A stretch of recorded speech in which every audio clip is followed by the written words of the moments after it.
HIV. Huh? You tested positive for HIV. I said, are you sure? Like, can you read me back my name, first and last name and date of birth? I like just started bawling, crying. I was just like, oh my God. It's crazy because I didn't really have an emotional reaction at first, but I started noticing I had no appetite, like no emotional reaction, but my reaction was physical. I could not eat.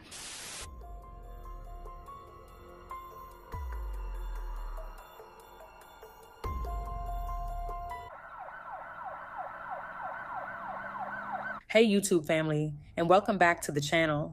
Today we're diving into a topic that doesn't get nearly enough attention, something that many people tend to overlook or avoid altogether: getting tested. Whether you're living what's considered a risky lifestyle or not, routine testing is something that should be normalized and prioritized, not shamed or ignored. In today's video, I'm sharing the story of a brave young woman who went to the clinic for what she thought would be a standard routine checkup, but left with life-altering results. She tested positive for both HIV and herpes. Now, before we go any further, I just want to take a moment to say how much I respect and admire her courage. It takes an incredible amount of strength to speak openly about something so personal and so stigmatized. She chose to share her story not for sympathy, but to be a lesson, a wake-up call for others who believe that could never be me. So with that said, let's go ahead and listen to this emotional and powerful testimony in her own words. So on December 20th of 2023, I went into the gynecologist for a routine appointment. She did a pap smear, and I was like, well, since I'm here, can you also do blood work and run a full STD panel, including HIV, because some places, I don't know, when you ask for STD testing, they don't test for HIV. And I also said including HSV1. HSV1 is herpes simplex virus 1. It is the oral herpes. And some places won't test for it because a lot of the population actually has oral herpes, a cold sore. So a lot of people test positive for it, but then they don't want people to freak out because a lot of people may not ever have a breakout. I don't know. That's what one physician told me. And I was like, I don't know what everybody else do. I would like to know all of it. Anyway, so I asked her for those labs, and she asked me, am I asking because I have any concerns, or am I asking because, I want to do preventative testing? And I let her know preventative testing. If I am playing adult twister, then I get tested every 6 months. If I'm not playing adult twister, then I get tested once a year. The last time I had been tested was March of 2023. It was now December 2023, so I was like, just include it in there. When I left the OBGYN office, I normally go to Quest Diagnostics, which is to the right. I went there and it was probably like 5:30 and they didn't have any more appointments left because I think they closed at 6 or something like that. So I was like, damn, but there's another urgent care right on the left and they have a lab in there. So I went to that urgent care to get my blood drawn. This is very important. That was on the 20th. On the 23rd, I got a notification that said my results were ready in the portal. I logged onto the portal. I didn't even go to the STD testing because I look at my blood work first. A doctor once told me that I am mildly anemic. So they asked me to take iron. Anyway, so I checked my blood work first, and then I was checking the STDs one by one. Not detected, not detected, negative, not detected. And then I get to, it said like HSV 1 and 2 antibodies or something like that, or antigens. And then it said like a high level of it. I immediately got on the phone with that doctor's office. She looked it up and she was like, okay, you know what? I'm going to see if the physician can call you back. Yeah, you see what I see. She called me back and she was like, oh, I'm looking at your lab results. She's trying to go over everything else. I'm like, girl, I don't care about none of that. And she was like, oh, I'm looking on here and it says, HSV 1 and 2 positive. She was like, I remember you asked for the test specifically. Like, is there something that you're worried about? There was nothing I was worried about. Actually, I was completely fine until I just logged on here and saw that it was positive. So now I'm freaking out. I am really freaking out. Like, I can feel myself, like, I can feel the anxiety just building. This is the first time I've tested positive for anything, mind you. And she was like, yeah, you've never tested positive for anything. Like, I'm gonna just have them run it one more time because we don't know if it's HSV1 or HSV2. HSV1 is oral herpes. HSV2 is genital herpes. She was like, so we're gonna have them rerun the test. This was on the 23rd of December. This was right before Christmas. The whole time during Christmas, I'm like stressed the fuck out. And thank the Lord I was on Christmas break from school because that would have been too much for me to handle. I done cried. I'm like, oh my God, like what? Thankfully that I was in school at the time, so like I had learned about this. So I'm like, okay, you know exactly what herpes is, how it works, like what you have to do, like just calm down, you'll be okay. So then I'm like, wait a minute, I got it from somewhere. So I didn't say nothing because I'm like, you know what, I'm gonna wait until she run the second test. I finally got the results back on December 28th. I got the portal notification first. So I logged online. I seen that it said HSV1 not detected, HSV2 not detected. As soon as I was getting off of the portal, my phone was ringing and it was the physician telling me like, hey, good news, you actually don't have herpes. And I'm like, okay, well, why did I test positive? She's like, I don't know. So apparently that urgent care runs a different test than Quest Diagnostic does. And for whatever reason, there's some antigen in my blood that will always test positive on that specific test. Now let's fast forward to March 3rd of 2025. Now I'm going to the primary care physician. When I get a physical, I also tell her about my hip on the right side. Anybody that knows me knows I've been having hip pain for the past 2 years and I cannot figure out why. She's like, okay, we're going to get you some x-rays done. We're going to run labs to make sure it's not cancer. We're going to check for inflammation.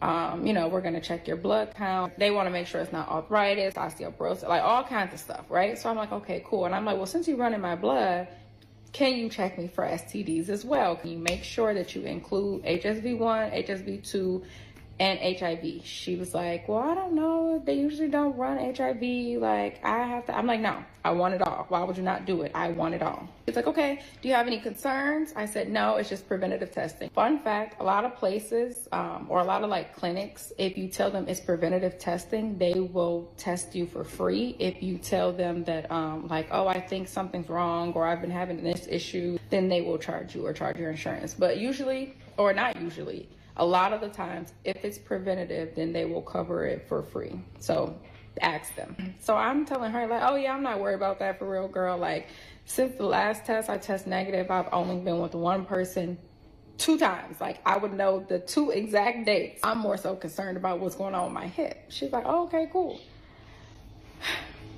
Turns out every fucking time I say that, I'm wrong. So I went, got the blood drawn, cool. That was on March 3rd, 2025. So on March 7th, I got an email saying that my lab results have been uploaded into the patient portal. Remind you, this is a new primary care, so I haven't registered for the patient portal yet. So I get on the phone with the doctor's office and I ask them if I can speak with her so that I can get my lab results. And they're like, well, you need an appointment. Our next appointment isn't until Monday. And if it's anything critical, if anything crucial, anything that stands out, she will be checking them later today and she will call you. I said, okay. So on March 10th, I have a 9:45 appointment with a psychiatrist. They want to see if I have ADHD. Turns out they diagnosed me with anxiety and depression, right? Very important to this story. Because I hang up with them, 10 minutes later I get a call and it's the doctor calling me and she's like, yeah, so we have some labs come back with abnormal results. And I'm thinking, oh my God, I have bone cancer. That's my immediate thought. And then like as soon as the thought finishes, she said, yeah, you tested positive for HIV. Huh? You tested positive for HIV. I said, are you sure? Like, can you read me back my name, first and last name and date of birth? Because are you checking the right chart? I have never created a patient portal login type shit so fast. Like, while we're on the phone with them, I'm on my phone logging into the patient portal. It's on like page 3. I get to HIV, baby. It says repeatedly reactive. And for some reason, emotionally, I did not have the same reaction or as strong as a reaction as I did for the herpes. I was more so just like, what?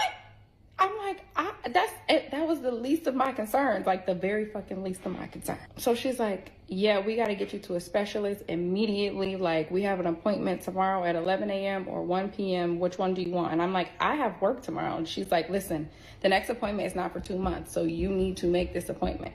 I get off the phone and I'm just like, all right, well, I have HIV. Like, for some reason, the herpes scared the heck out of me, but with the HIV, I was just kind of like, all right, as long as you're taking your medicine and doing what you're supposed to do, following whatever your treatment plan is, you can have a long, healthy life with HIV. You can have children and literally have a normal life. The worst part about it to me is, one, you can't breastfeed because you can transfer the HIV to your baby. Two, I'm like, I have to tell everybody that I date now. Like, I damn near gotta say, hi, my name is Kira and I have HIV. And then I went to my friend's birthday party that day because that was her literal birthday. Or I didn't go to her birthday party, but she had like a little dinner in her house. People were probably shocked to hear this video right now because I haven't really told anybody. So it's the next day. I get to the appointment, again, still calm, cool, collected. I'm talking to the lady who draws blood, and I'm like, yeah, so like, you know, how long does it take? Like, what are we checking for exactly? And she was like, I'm gonna partner you with the nurse to answer all those questions. So the nurse called me in the back and she was like, okay, so the test you took the first time was detecting whether or not you have HIV. It comes back positive. They tested more than one time. That's why it says repeatedly reactive. So there's HIV-1 and HIV-2. HIV-1 is contracted here in the US. HIV-2 is contracted overseas. It looks like you have HIV-1, so now we're going to check your blood to see how much of the HIV is in your system. So they're checking for the viral load. A viral load less than 30 is negative. A viral load more than 30 is positive. That'll determine what your treatment is, and you'll go forward with the doctor from there. Usually 5 days to a week and a half to get the results back. We'll give you a follow-up appointment in 2 weeks, but your results will be back way before then. So I went back in the lab. She drew my blood, and everybody in there was so sweet. Anyway, so she draws my blood, and then she tells me to go pee in the cup. So I go pee in the cup. Then I went back to the front, and I was like, oh, do you guys do rapid tests? Because I know they do like finger pricks places, and you get the results back right then. She's like, no, we don't do that here. I'm so sorry. I'm like, okay. So I go back into the office, into the nurse's station. A guy walks by and he was like, oh, hey, like, are you here so that we can start your regimen? And the nurse was like, no, she's here for the viral load count. He was like, oh, okay, well, make her an appointment in 2 weeks so we can put her on a regimen. He's like, oh, wait, 1 second.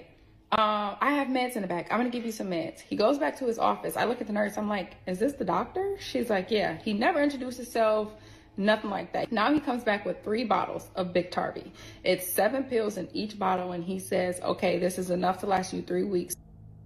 Start taking them today. You can take them with food, you can take them without food, you can take them in the morning, you can take them at night. It does not matter as long as you take it every single day. That's the most important part. I'll see you in 2 weeks. And then he walks away.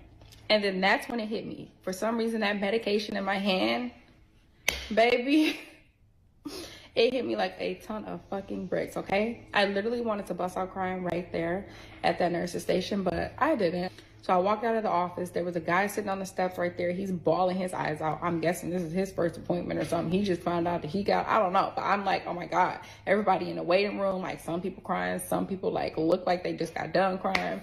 Other people on the phone. I'm just like, oh my goodness, it's too much. So I walk out and I call every single clinic in the area, right? Planned Parenthood, every clinic, HIV clinics everywhere. I'm like, do you guys have the free rapid testing?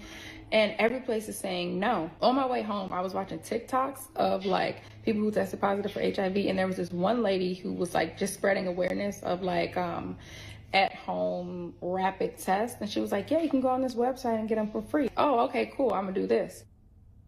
So then I got home, y'all. As soon as I walked in my front door, I like just started bawling, crying. I was just like, oh my God. It's crazy because I didn't really have an emotional reaction at first, but I started noticing I had no appetite, like no emotional reaction, but my reaction was physical. I could not eat. And then I was like, oh my God, this man really gave me HIV. Like, now I have to call this man. First of all, we're not on good terms. We're not even on speaking terms, right? So now I have to download this fucking app to text this man to tell him to call me. And then when he gets on my phone, I have to say, hey, I tested positive for HIV. Not only that, but you probably gave it to me because there's literally nowhere else I could have gotten it. I work in healthcare, right? So it's like you could have gotten it at work, but not really because I have not had any kind of incidents. Now I'm really crying because I'm like, I don't want to call him. I don't want to tell him this. Like, and you gave it to me, like, you know, like, I honestly, I'm not gonna say I wasn't mad that he gave it to me, but I was just like, if he has it, I don't think he knows. I don't like, there's no part of me that thinks like, oh, you did this to me on purpose. So I was like, I'm not calling him right now. I am going to wait until I get the viral load back because I was an emotional wreck, y'all. And I was like, I'm too emotional right now to get on this man's phone and say anything. So I just cried my little eyes out. And then after that, I was fine. Like, again, it went back to like the no emotional thing. But again, I could not eat. It felt like I was withering away. I'm not even kidding. Like, the time it took me to get them results back, I started feeling malnourished. So that was March 11th, right? So then 2 days go by, March 13th come, and they give me a call and they're like, oh, hey, this is the clinic. We actually forgot to give you a rapid HIV test. And I said, I literally asked y'all when I was there if I could get a rapid HIV test. And y'all said no. And they were like, oh yeah, no, that was wrong. We should have given you a rapid one there. Can you come in today? I get there, she pricked my finger, take the blood, put it in this tube, poured some red solution in it, shook it up, and then poured it in this small little white bowl, right? As it was going in the white bowl, she took a tube of blue solution, poured that in there. It turned clear. So she's looking in it. I'm looking in it with her because I'm like, what are we looking at exactly? And then she was like, okay. You ready for the results? I'm like, yeah. She's like, this test is negative. I'm like, huh? She's like, yeah, this rapid test is negative. She looks at me and she's like, are you pregnant? I'm like, no. She's like, are you sure you're not pregnant? I'm like, yeah. She's like, are you positive? I'm like, girl, at this point, I don't fucking know. You tell me. Because at this point, you got more information than I got. Am I pregnant? God damn. But I'm like, no, I'm not pregnant. I don't think I'm pregnant. Like, I know I'm not pregnant. And she's like, well, I don't know why you tested positive on the blood test and tested negative on this test. Let me call my supervisor. I can hear the supervisor on the phone. The supervisor's like, what the fuck? And she's like, who told her she was positive? And the nurse is like, her blood test told her she was positive. I'm looking at it in the portal. She's like, you're sure the rapid test is negative? The lady's like, yes, I'm literally looking at the rapid test right here. It's negative. The supervisor's like, wow, that's weird. I don't know. And then she asked me again, like, there's not a chance you're pregnant. I'm like, I'm not pregnant, girl. I'm not pregnant. Fast forward 1 week later, the 18th, I called them, hey, what is going on? Like, I still don't have any results back. You said it takes a week. And they're saying, yeah, we don't know why you don't have the results back. That was on Tuesday. On Friday, the 21st, I called again. Hello, like, what is going on? It's been a week and a half. Now y'all pissing me off because now I have a follow-up appointment on Tuesday to start this regimen, and we don't even know what the viral load is because we ain't got it back yet. The nurses are like, we don't know why you don't have them. Like, we're actually gonna have you talk to the doctor. We're gonna have him give you a call. He gave me a call like a couple hours later, and he's like, yes, have you been taking your medicine? I was like, well, I took the rapid test. The rapid test said it was negative. He was like, it did? I'm like, yeah. He's like, that's weird. Well, the blood test is more accurate than the rapid test. So you still need to take that medication. Like, make sure you're taking it every single day. Doesn't matter when. You need to take it. We're going to get the viral load count. You're going to have an appointment with me on Tuesday so you can come in person. He stressed that fact. Your first appointment has to be in person so that you can set out the treatment plan or whatever. And then everyone after that, you can do it on the phone. The nurses will call you on Monday. We don't have your results back now, but we should have them back on Monday. If we do not have them back on Monday, we are actually going to call the lab and have them ordered stat. I'm like, okay, cool, whatever. So Sunday comes, I get an email and it says, I have results uploaded into the patient portal, right? Immediately, I went to that patient portal and I looked on there and it says something about like patient identification required or patient something about identification. And I'm like, what? What does this mean? Like, Monday comes, I don't hear from the nurses. The appointment time comes and goes. So I call the office. I'm like, what is going on? I have an appointment tomorrow. It's in person. It's for me to start the treatment plan. He said, I need the viral load before I start the treatment plan. So if I don't have the viral load by tomorrow, it's pointless for me to come in. Also, why didn't anybody call me for my appointment today? She's like, let me check your chart. I'll call you back. She checks. She calls me back. She's like, we're going to have the doctor call you tomorrow. And I said, he said it has to be in person. She's like, we're going to have the doctor call you tomorrow. He's going to call you on the phone. Okay. So now it's the 25th. The doctor finally calls me and he's like, yeah, so I'm looking at your viral load count and actually you have no viral load count. Like, there's none detected at all. Nothing. And I'm like, so why did I test positive? He's like, I don't know. I have no idea. So you're telling me that I don't have HIV? He was like, no. So the rapid test and this viral load test confirms that you do not have HIV. He was like, for some reason, it's just some antigen in your blood that tests positive for this specific HIV test. So now every time you get tested positive for HIV, you have to let them know that they cannot give you this test because you will be positive for it. When I tell you I just about fell out on the floor, he's like, yeah, we don't know. This only happened to very few people. It's not often that people get a false positive on HIV test. Like, you know, you're very lucky. He's like, you don't have to take the Biktarvy anymore, obviously. And he's like, but we do need to see you back in 2 months so that you can retest. So just to confirm you are negative. What are the odds that I test positive and get false positive for the 2 sexually transmitted diseases, infections, whatever you want to call them, that you cannot get rid of? I don't know what the fuck is the antigen in my blood, but thank God I don't actually have it. Moving forward, I will always have to let them know that I test positive for herpes if they give me that specific test. I also have to let them know that I test positive for HIV if they give me that specific test as well. And I can no longer give blood ever in my life again because I tested positive for HIV that one time. But like, I hope this inspires y'all to go get tested. And I hope that this opens y'all eyes to how quickly you can get some shit. Because I went from literally nothing to literally all hell breaking loose